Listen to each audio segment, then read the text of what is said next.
네, 존경하는 국민 여러분, 선배 동료 의원 여러분, 경기도 안양시 동안구갑 국회의원 민병덕입니다. 금융을 담당하는 정무위를 6년째 하고 있습니다. 우리는 잠을 자고 있는데 잠을 자지 않고 있는 게 있습니다. 그게 무엇일까요?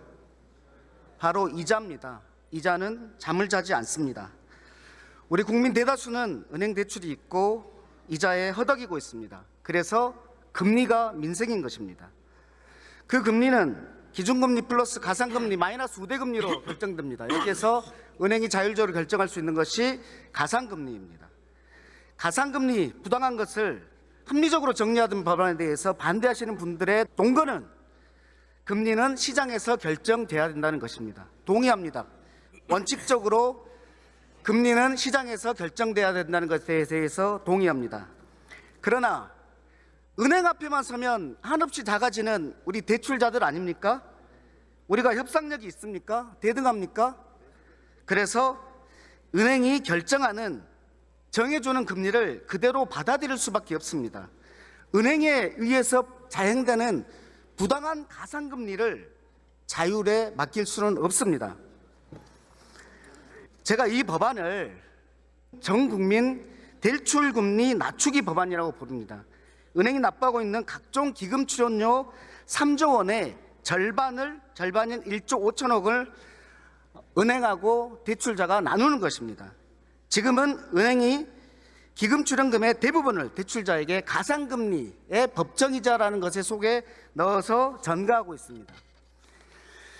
그래도 은행의 건전성에 문제가 없을까 걱정하시는 분들이 있습니다. 결론부터 말씀드리면 걱정 안 하셔도 됩니다. 세 가지 이유를 말씀드리겠습니다. 첫째, 신용이 부족한 중소기업이 있습니다. 이 기업은 신용이 부족하기 때문에 보증서, 신용보증기금을 통해서 보증서를 끊어서 은행에 제출하고 대출을 받습니다.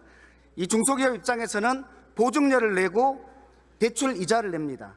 이때 은행은 어떤 이익을 얻을까요? 은행은 이자를 받습니다. 그리고 그 이자는 보증부 대출이기 때문에 저위험 또는 무위험인 것입니다. 완전히 위험이 없는 대출에 대해서 이자를 많이 받습니다.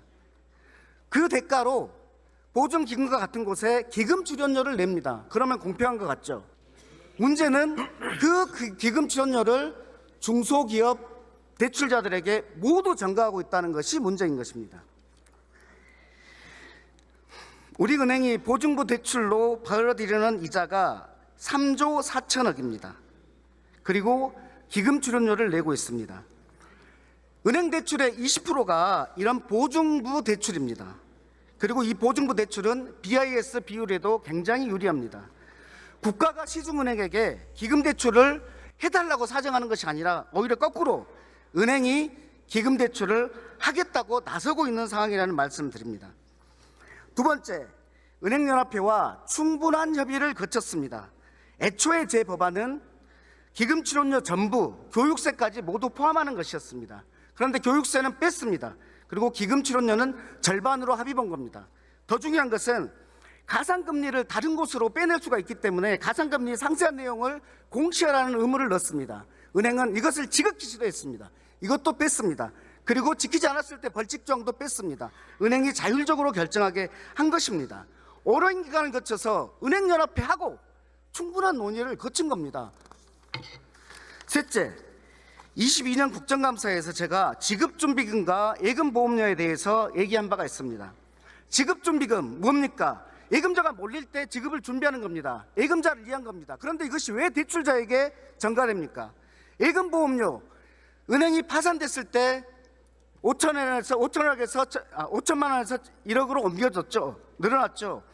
이 보험료를 예금보험공사에 내야지 이 1억을 받을 수 있습니다. 예금보험공사의 보험료를 은행이 냅니다.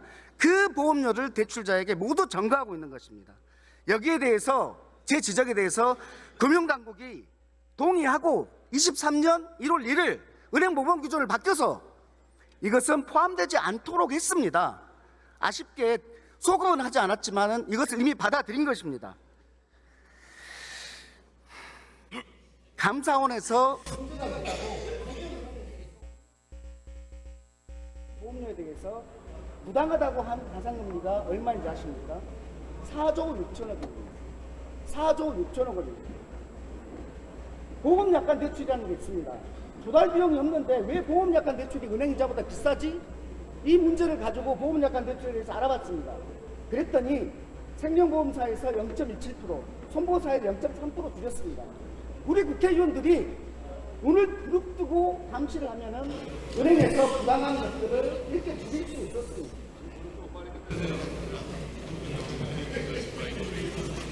예, 존경하는 국민 여러분, 59조 3천억 작년 국내은행의 이자 2위입니다. 그런데 은행이 연간 납부하는 사대 기금 기관들이 3조 원입니다. 이것의 절반은 아니거든요. 우리는 정의하지만 이자는 정의하지 않습니다. 1998조 단위 자, 이제 마무리하시죠. 네, 국민의 금리 부담을 완화해야 되는 건 아니겠습니까? 소비자는 왕인데 왜 금융 소비자는 공유입니까? 더 이상 법안 소위를 미루는 방식으로, 법안 소위에서 안건을 뒤로 미루는 방식으로 논의를 국회에서는 안 됩니다. 해석특책에서 기간을 정해놓고 충분한 논의가 있다. 시간이 돈입니다.